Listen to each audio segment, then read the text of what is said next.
You look very guilty, mate. What did you do? Hey? Nothing? Better not. Morning, everyone. Another nice day today.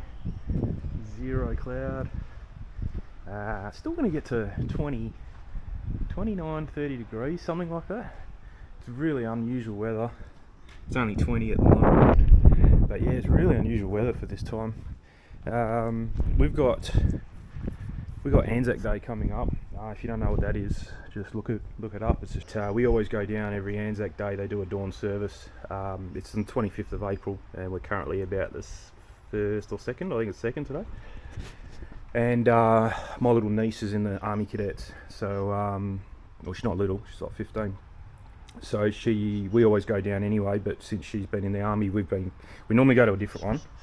But because she goes to this one in Joondalup, we go to that one now. And we're there way before dawn, and just pay your respects to the people that served for us. So that's all it's about. It's a dawn service. That's all it is. So she's there, so we get to see her there all dressed up in her army gear. So that's pretty cool. And I remember we went last year, and it was freezing cold, and I'm talking 1 or 2 degrees, so not quite freezing, but you know what I mean. For us, that's pretty cold. 2, 3, 4 degrees, whatever it is. I remember I had thermals, I had jeans, I had a heated vest, like electric heated vest, and then a big jacket over the top, beanie, gloves, all heated gloves as well. Had all the gear on, and I was still a bit cold. And then for some reason this year, like it's like 20 something days to go, 23 days to go, and we're pulling 15 degrees, 20 degrees at night time, and 30 degrees during the day. So and that was exactly last year, this time last year. And I'm still walking the dogs in the morning in shorts and t-shirt. It's crazy.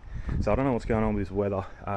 It is fresh in the morning, but it's not that cold. It's just crazy. I don't know what's going on. It's humid, and it's unseasonably hot for this time of the year. I don't know what's going on.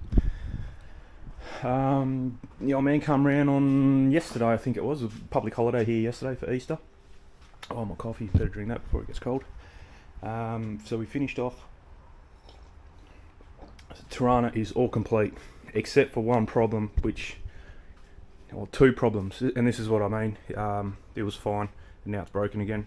The battery's on its way out, so you go to start it, and it's a little bit lethargic when the voltage drop is a lot. So hopefully it holds out till we sell it, but it's not too bad. It's just we've noticed it. It's not bad enough to change a battery or anything, so all good there. And also, since we put this new MSD box in, because the old one blew up, so we put this new one in, when you go and turn the car off, it kind of still runs a little bit, and then it kind of runs backwards and spits out stuff through the carby, or through the sniper, the fuel injection thing.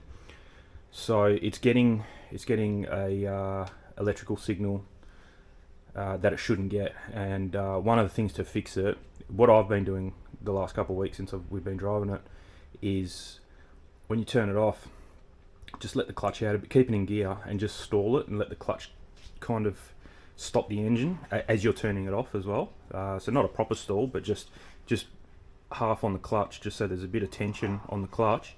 So when you flick the key, it's forcing, there's too much pressure, it's not just idling.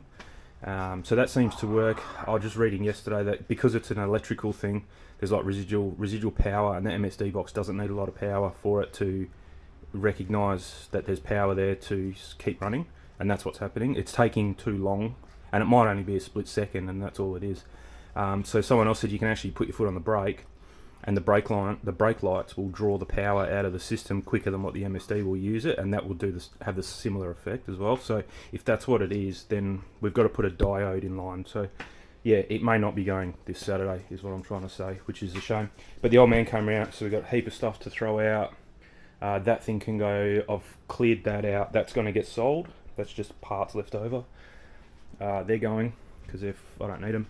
And then this is for the new owner. So you've got a box of spare parts, box of receipts, and some sun visors, and that's it. But I'm going to have a bit of a clean up in here before we start the next project, because that's what this video is about. And we're going to attack this scooter.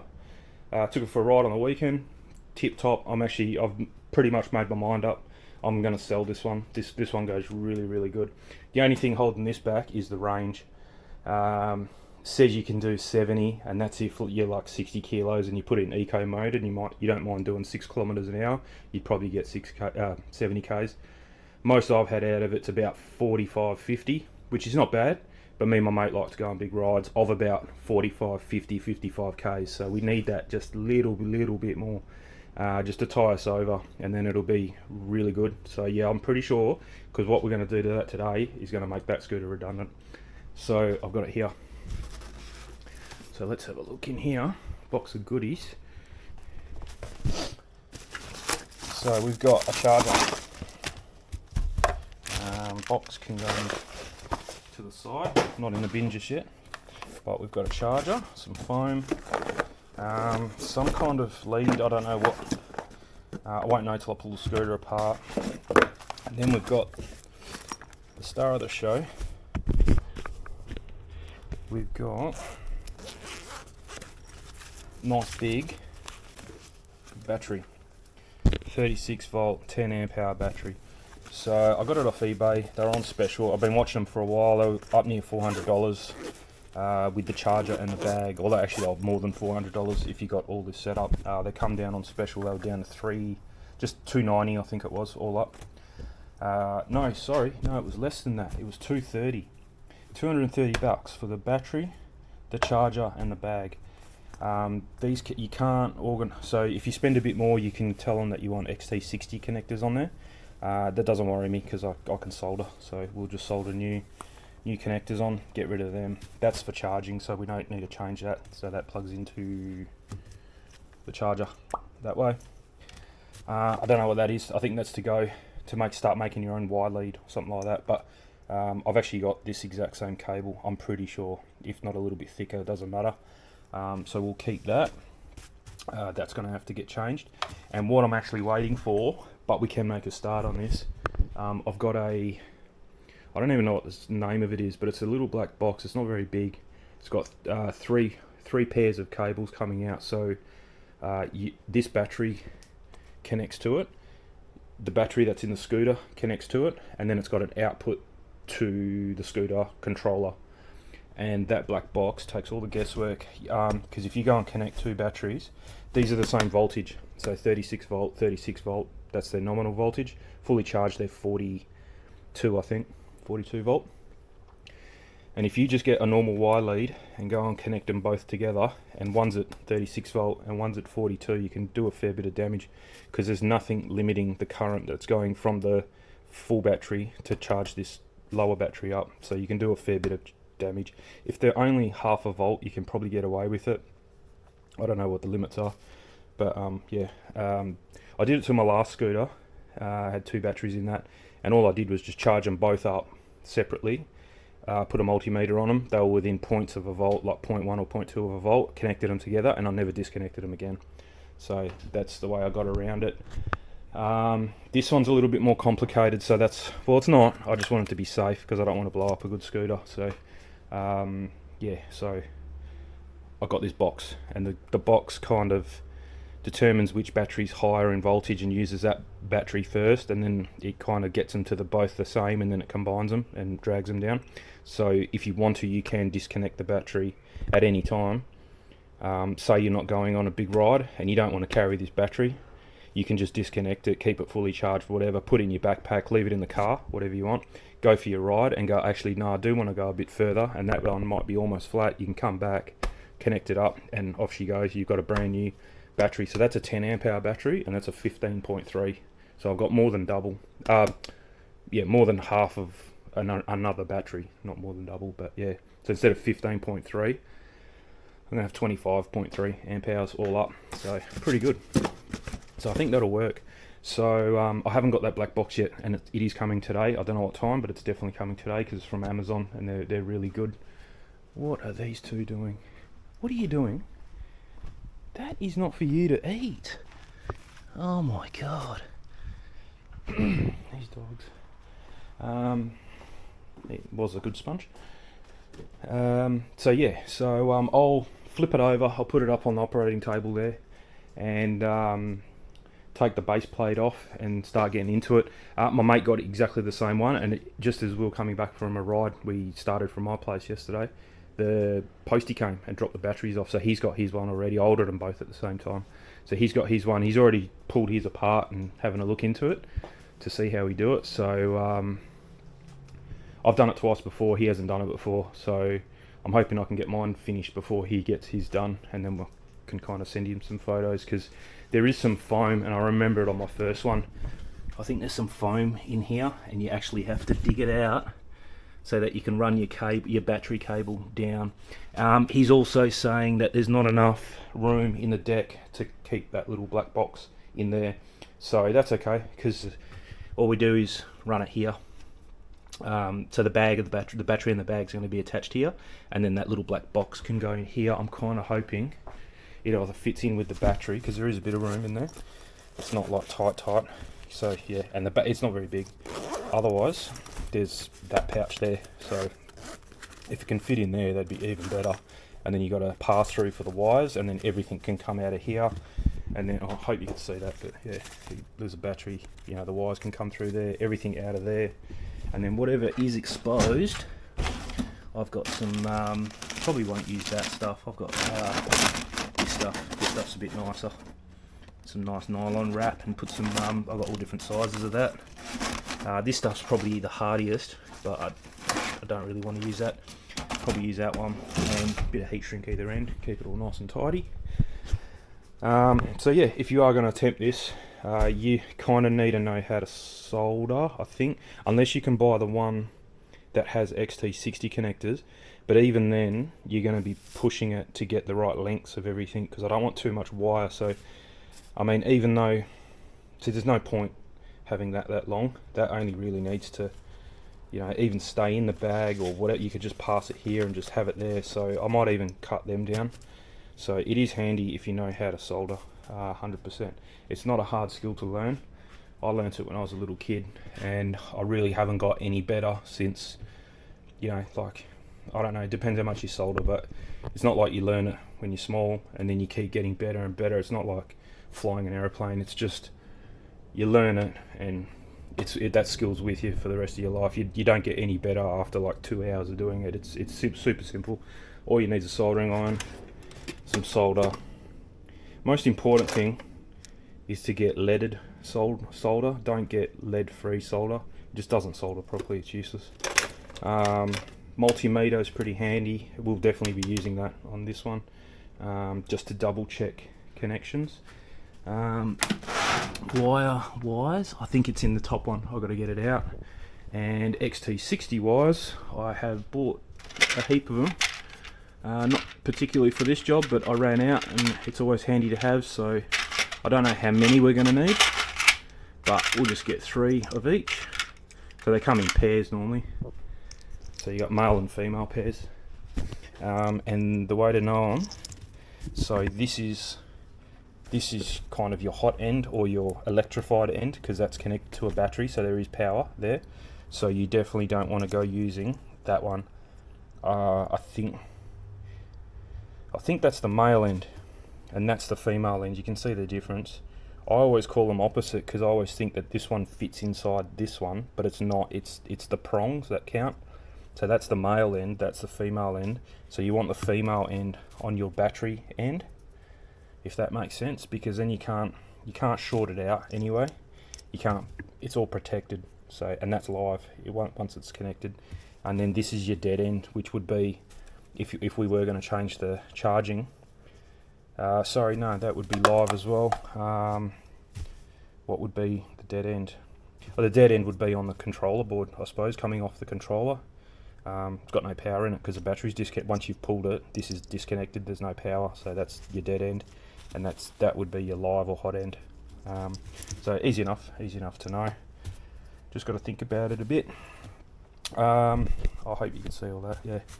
So yeah. Anyway, we'll. I've got to make this camera so it stays on the screen on the back. But anyway, look, I'm 14 minutes into this video, and we haven't actually done anything yet. So let me get the scooter up on the table, ripped apart, and we'll see what's going on. And hopefully, by the time I get to a certain stage, the other bit rocks up, and we can just keep going, do it all in one hit. Okay, we're getting there. I've got it flipped upside down. The only thing I've used at the moment, I can't even tell you what size it is because there is no sizes on this. I could probably find it. Hex tamper. I think that's what it is. It's a hex tamper. Don't know if you can see it, but it's got like the middle drilled out. These use like a security bit. You can see it there. So you'll need that. It's a hex. I don't know if it's a hex. I think it's a Torx actually. It's like a star. So anyway, we've got the main battery in there. There's plenty of room in there. So I am hoping that blocks might be able to slip in there somewhere. There's no chance of it fitting in here. I've had to undo a fair bit of stuff. You can see the good thing is it only connects one way. I probably will just, while we're here, connect that back up that way, like that.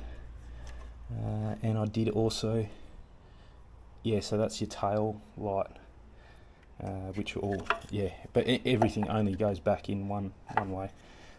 So the main thing we're interested in, I might actually just untangle some of this stuff as well. They kind of just throw it all in. I'm probably not going to be able to get it back in now. It's pretty tight. The main thing that's in the way is this big thing here, is this, I think it's a current, so it can sense a current. But yeah, if we untangle everything, I think we might have a better chance of getting it all back in. You really have to, see, I don't know what that is.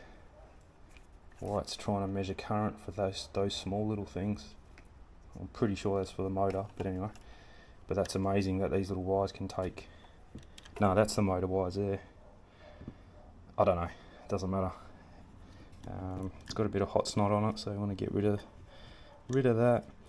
These little things here, these on and off toggle switches, I think they're so you can turn the Bluetooth off. From factory, even though this thing is off, you can turn your app on your phone and you can see how much battery's left. You can turn it on and everything, so it's kind of always on. The display's not on, but this little Bluetooth board in here must get power all the time. If you don't want that, you can turn it off, but I find it quite handy. Being able to turn it on and see how much battery's in it and stuff like that's good. And that's another thing, this needs to be earthed. So this thing sits that way, but in that hole, and it's got right down the bottom, there's silver Allen key. These are hex ones. 4 mil or 3 mil, hang on, where's my thing? 3 mil, yeah, so 3 mil. They're right down the bottom, and the one on this side is earthed as well. So you'll need to put that earth back on as well. 2 seconds.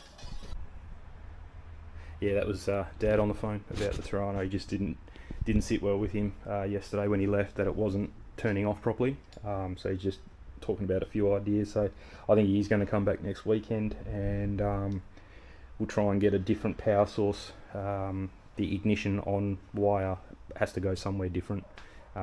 He thinks it's coming off the immobilizer at the moment. Off the immobilizer circuit, not directly connected to the immobilizer, so that's why it's running on. But anyway, we'll sort that out next weekend.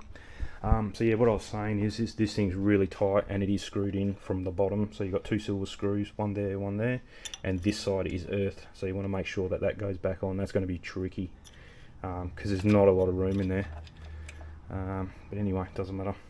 If they repacked the battery and made it shorter, you would have had more room here, which would have been good. But yeah, look, I can get my hand down both sides there. There's so much room. You could easily fit more batteries in there. But anyway, all right. Well, I'm not gonna cut anything because this is the bit we're after here. This XT60. So that's the bit we want, which is all tangled as well. So we'll get that kind of over there. So that's going to go to the black box, which I haven't got yet. Then we're going to have to kind of lay everything out, and when I know I can't make any wires because I don't know if the black box is going to fit in here or it's going to go in the bag, and that's going to determine how long a wire is. Yeah, because if it's going to go in here, I won't have to extend anything except for the... Actually, I probably won't have to extend anything because this comes with a fair bit of wire. Yeah, I might not have to do anything. So yeah, I think we're going to have to pause the video. I thought it would have been here by now, but it says that it can be here any time up until 8 p.m. So if it comes out late, this is not going to get finished today. But yeah, but we'll see how we go. So yeah, I'm going to have to wait for it, and I really can't go much further past where we're at now, unfortunately. You can see the things I've disconnected. It's mainly these top ones you had to undo to get it out, so they're all different, so they can't. 1, 2, 3, that's a 5 pin, that's a 4 pin, and that's a white one, and that's a tiny white one, and that's the earth. So you can't stuff it up. You can pretty much, I'd say you'd be able to undo all of them, and by not looking at anything, be able to plug them all back in the right spot. I'd be pretty confident in that. And you got this looks like it's not heat transfer stuff, because it's not sticky. It's just to stop it vibrating around, I think. So no dramas there. So yeah, pretty cool to see the inside. It's good that there's a lot of room, I suppose. It gives it a bit of breathing room. Let's have a look and make sure it is a 15.3. Don't know. Yes, 15.3 amp hour. Yep, cool. So yeah, pretty good. And that's where the foam is, down in there. I can actually feel it, so you got to dig it out. I think if you just get like a coat hanger, I think that's how I did my last one, and then just break through. You just got to be careful that you don't pierce that wire. And that's how we're going to run the battery cable. I think you got to lose this. I don't think there's enough room. Oh no, there's a cut there. So yeah, we'll be able to squeeze it through hopefully and get the 2 wires through, and go from there. But yeah, like I said, we're kind of dead in the water now till we get that black box. So I think we'll just leave it there. Okay, so it is gone 6.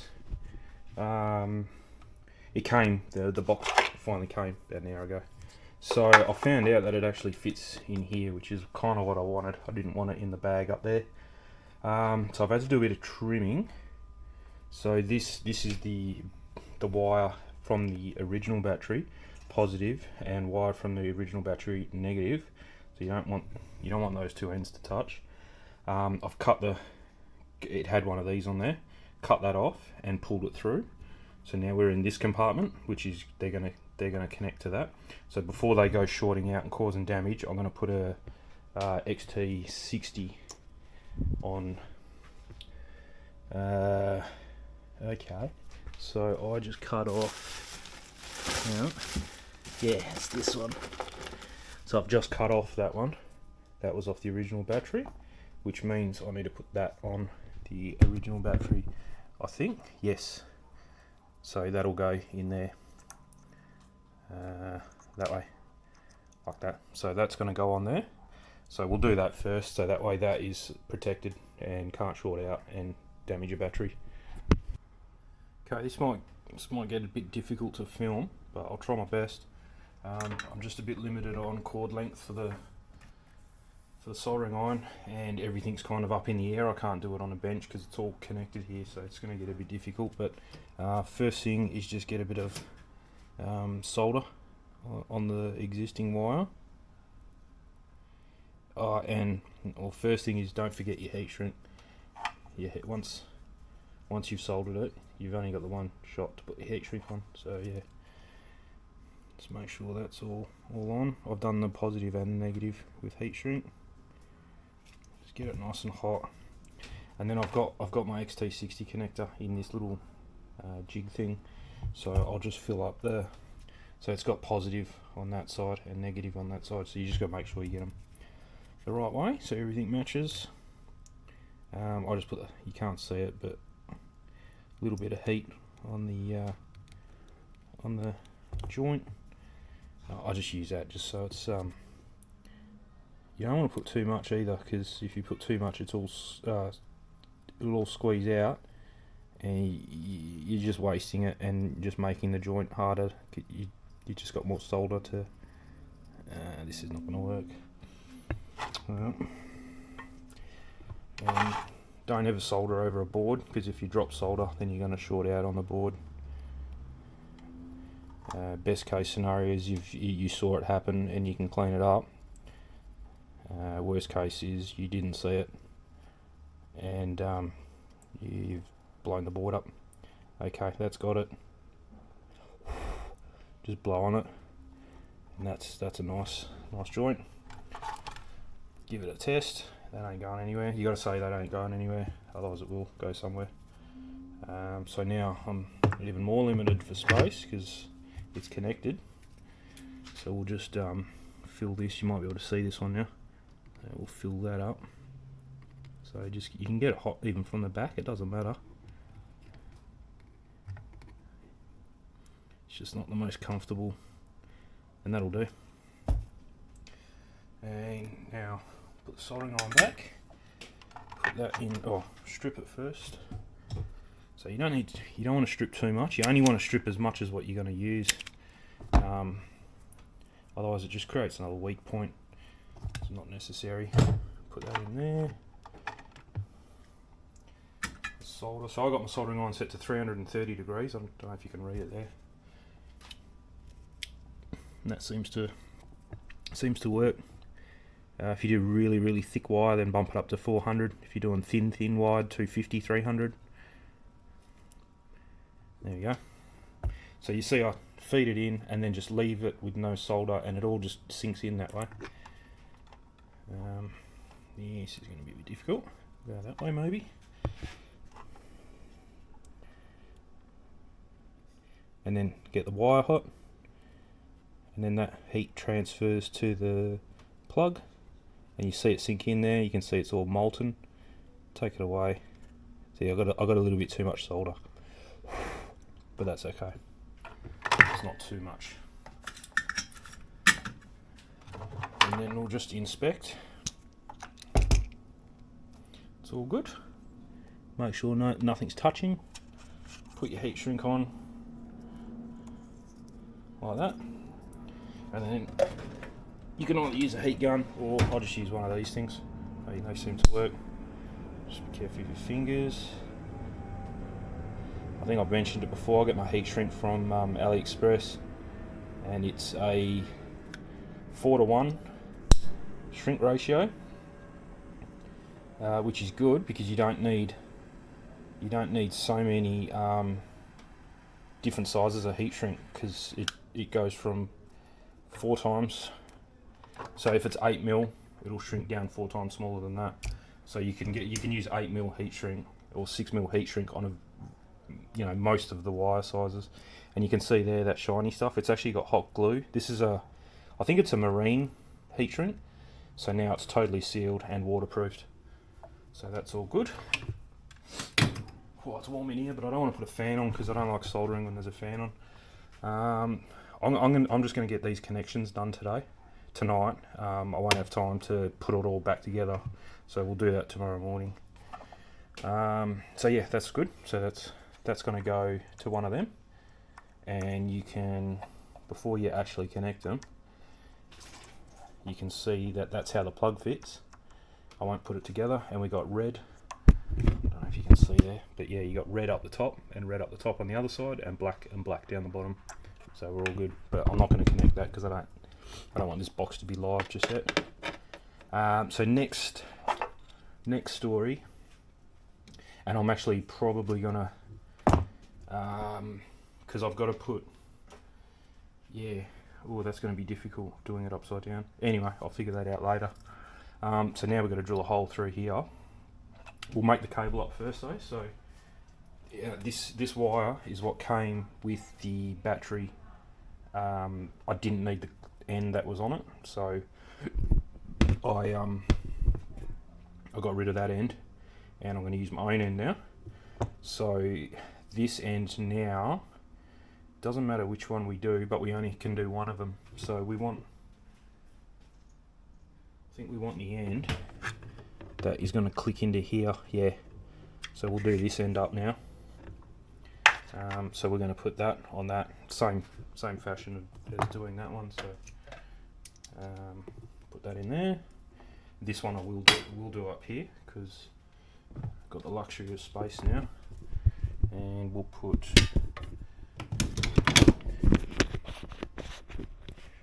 can see from there. Like that. So, strip. And I'm only stripping a little bit, that's all you need. And I twirl them as well. Much better if you twirl them, you don't get any loose little hairs. I probably don't need this length, but I won't know what length I will need until I get to that stage. So, yeah, I'll just do it like this for now. This thing's alright. This is from J-Car. I had a better one. I should have bought the same one that I originally had. This is just not heavy enough. It just moves around too much. The other one had a really heavy base on it, and didn't go anywhere. It was good. I'll just flip that around. That's what I can see. It not really fit for what I do with it. For thinner wires, it'd probably be alright. For someone a bit more gentler than I, but yeah, it doesn't work for me. So a bit of solder. Let it heat up. Keep feeding it in until you see it all come through the top, and the solder actually melts on the wire, not on the soldering line. That's how you know you got it nice. So negative, you can see there. So we'll fill that bucket up there.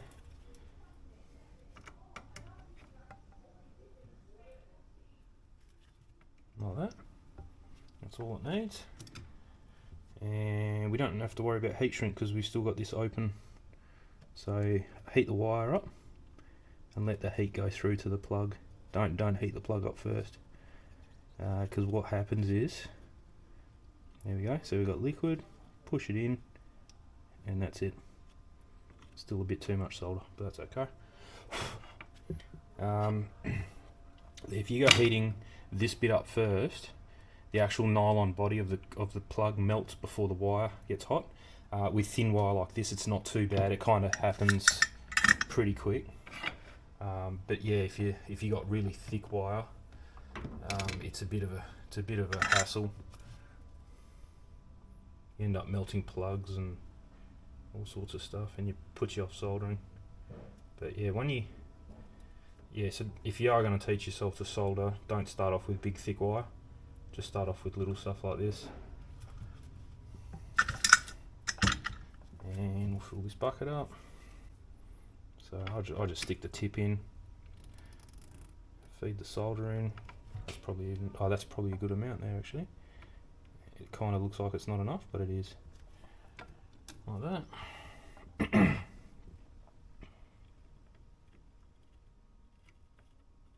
Hopefully you can see it. I'll do it from this way. So that feels like it's stuck, but it's not stuck. It's only just hanging on. So get it hot again. And when you can start moving it in its own puddle, that's when you know it's done.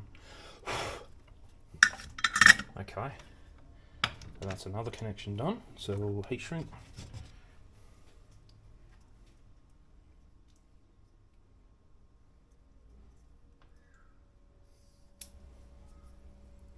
And then I just push a little bit on the back of the heat shrink, just till it starts going off.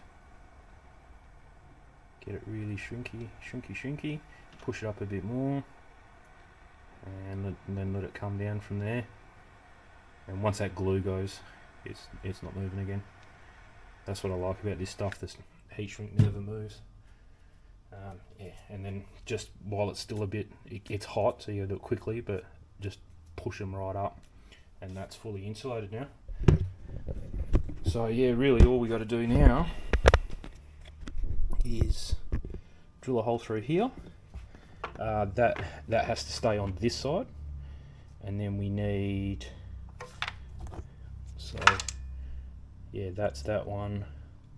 That's the other battery, so they use the same connector, and then we need the opposite to that one, which is this one, so that this cable has opposite ends.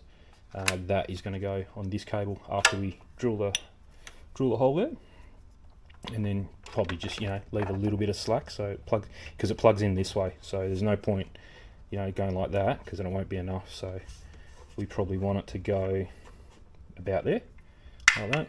I think that would be heaps. So we grab some could probably actually cut this with scissors. So that's not connected, so you can do that. Cut both wires together, but ask me how I know. If you were to do that to this one, so you got a battery just there, battery with lots of power in it. If you were to do that and get your scissors and just go snip like that, short circuit, and because you're putting a lot of effort into it, it almost welds the wires to the scissors and it'll just keep shorting, and then boom, maybe not, but probably it'll destroy your battery. So we'll keep them because they're handy to have, because it's all the same gauge wire. So yeah, all good. So we'll drill this hole now. I won't film that. It's literally just drilling a hole in there and suck all the stuff out of it. And then I've actually got left over from the oh, they're probably too big. I've got some rubber bungs, but they're way too big. I might have some other small ones somewhere. We'll have a look. But yeah, I'll do that and I'll get back to you. Alright, got a bit ahead of myself there, but it's all back together. Wires are all nice and neat. I kind of unplugged everything and then plugged it in at the end, so it's all sitting much better. It all fits nicely now, much better than what it was. So that is my new lead that I just made up there. That goes from the controller to the black box. We'll call it the black box. I don't know what it does. It's a battery balancer box or something. I don't know. That is the original wire that used to go to the controller. I cut it, pulled it back through this thing, and now it's there. And now we've only got one more connection to make, which is going to be the new battery with that connector on it. So we don't need them. I can put them away so I don't get it mixed up. Might as well save them, like I said, just in case we need them for something. They're the same wire. I'm actually dropping the horn out of it. That's the horn there. So I'm going to take the horn out, and the bit that I want to get to is just here. So it's right near the horn. So I'm hoping there's a big hole there and I'll be able to see through into here, and then just done. We're done. Yeah. Probably my next step actually is to mount that battery bag kind of where I want it, because then that'll determine the length of those wires. So I'll keep going with that, and if I come across anything, I'll flick the camera back on. Alrighty, we are done. So it was 6 o'clock when I started, and it is now 8 o'clock. So 2 hours. Plus I took it kind of apart this morning, so let's say 3 hours. I've got a bit of silicone there to stop those wires chafing, stop them bouncing around inside that hole. Tidied up the wires nice, got rid of all the drillings that were in there, the filings. Got a bit of foam, so this foam came with the battery, so just recycling that, and then that's your box there. And I've just gone around and everything is the same temperature, so nothing's gotten hot. Check all the plugs, check all this, just shine it around in there, and there's nothing that's getting hot because of a short circuit or anything like that. So we're all good. Just check all the wires, mainly all the power wires. You can see everything's at 24, so we're all good there. All good. Yep, 24 everywhere. So what we'll do is we'll just put that there, and that'll stop that box bouncing around. I'll put this plate back on, and then I'll stand it up and give you one final look at it. Okay, I just did the normal thing and found the instructions for that battery balance thing. So yeah, they're kind of written it out of order, but I'll read this bit first, then go back to this bit. After connecting two batteries and starting up, the power converter will preferentially choose the battery with a higher battery voltage to discharge, and the other one will not discharge. When the voltage of battery A is close to that of battery B, battery A and B will discharge at the same time. The MCU monitors the voltage of the two batteries in real time. When the voltage of the two batteries are equal, the switch turns on the two batteries to discharge at the same time. Yeah, so that's all it does. So pretty cool. And you can't, with this version, you can't connect two different voltage batteries. So they can be, so nominal voltage is 36 volts for that, and that one might be highly more charged up than that one. That's fine, but you can't go putting like a 52 volt battery and a 36 volt battery can't do that. Different configurations. They have to be the same configuration. You can buy another version that will do the 2 different battery voltages up to a certain extent. You can get them for these, so you can get a 48 volt and a 36 volt battery with a special box similar to that, but a different version, not that one. And it'll give this thing more voltage, but you have to put a different controller in. You got to put different firmware. I'm not interested in that. This thing goes plenty fast enough anyway. So it's all done. I might, when I go inside now, I think I might, just thinking about it, I might order another bag. Just not happy with this one, how it's with zip ties. And I reckon these are going to break anyway. So I might go and get another one of these, but smaller. That's a 5 litre. I think I only need like a 2 litre one or something. I'll just get some quick dimensions of that one so I know what I need. But yeah, I think that'll work. But yeah, everything's back together. It does work, but I haven't ridden it. So she all works. That's how much battery life was in it when I finished riding it the other day. So nothing's changed. So that's good. Horn works because I did take the horn out. I don't know if I mentioned that. But yeah, I dropped the horn so that way you could feed this wire through much easier. At the base of this stem there's some foam. You can just take it out, run your wire and then put it back in. It's easy as. Got some nice wire wrap here, nothing's too tight, everything's got a bit of looseness in it, so all sweet. So yeah, 3 hours. 3 hours, teach yourself to solder in the meantime, so maybe 4 hours. And yeah, easy as. So thanks for the help, and we'll see you guys next time.